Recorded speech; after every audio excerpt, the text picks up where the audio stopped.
பார்க்கலாம் ப்ரோ. சும்மா புது ஹீரோ எப்படி நடிச்சிருக்காரு? அவர் ஹீரோ ஆக்டிங் சொல்ல முடியாது, கதை ஒரு மாதிரி தான் இருக்குது. ஹீரோ ஆக்டிங் சூப்பராக பண்ணியிருக்காரு. அவர் நடிப்புலாம் எங்கேயும் குறை வைக்கல. சரத்துக்குமார் சொல்லவே வேணாம், நல்லாவே பண்ணியிருக்காரு அவர். போர் அடிக்காம போகுது படம். ப்ரோ ஃபஸ்ட் ஹாஃப் அப்படி இருந்துச்சு, செகண்ட் ஹாஃப்லாம் ஐயோ மாதிரி இருக்குது.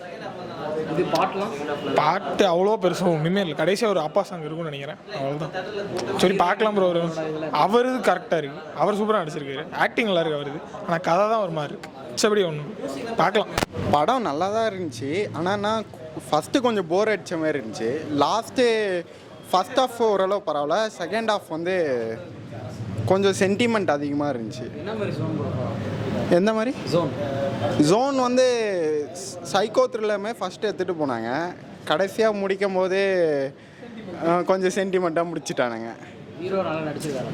ஹீரோ வந்து எனக்கு ஃபஸ்ட் ஹாஃப் ஆக்டிங் பிடிக்கல, செகண்ட் ஹாஃப் வந்து நல்லா இருந்துச்சு ஆக்டிங். படம் நல்ல படங்க, இயல்பான ஒரு படம். பெரிய பெரிய சண்டை காட்சிகளோ இல்லை வந்து ஒரு மாஸ் அது மாதிரிலாம் இல்லை.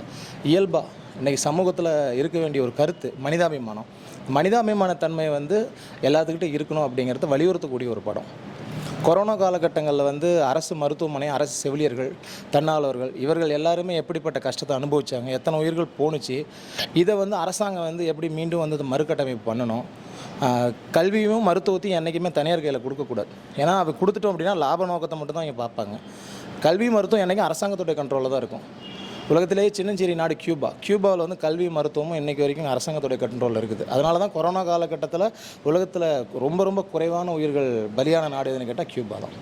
ஸோ அந்த கருத்து ரொம்ப அற்புதமாக வலியுறுத்திருக்கிறாங்க. அடுத்து ரெண்டாவது விஷயம், மனிதர்கள்ட்ட இருக்கக்கூடிய நேச்சர் குவாலிட்டி, ஹியூமனிசம், மனிதத்தன்மை.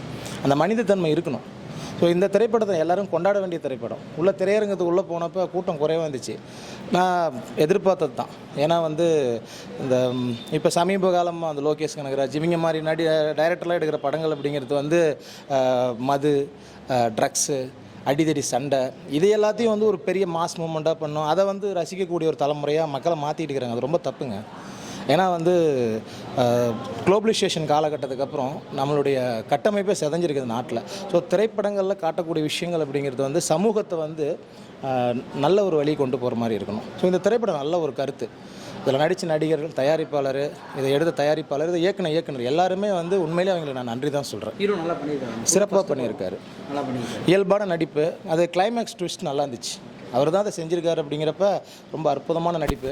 குறிப்பாக ரொம்ப நாள் கழித்து சரத்குமாரை ரசித்து பார்த்தோம். நல்ல அற்புதமான ஒரு நடிப்பு. இந்த திரைப்படம் தமிழ்நாட்டு மக்கள் கொண்டாடணும்.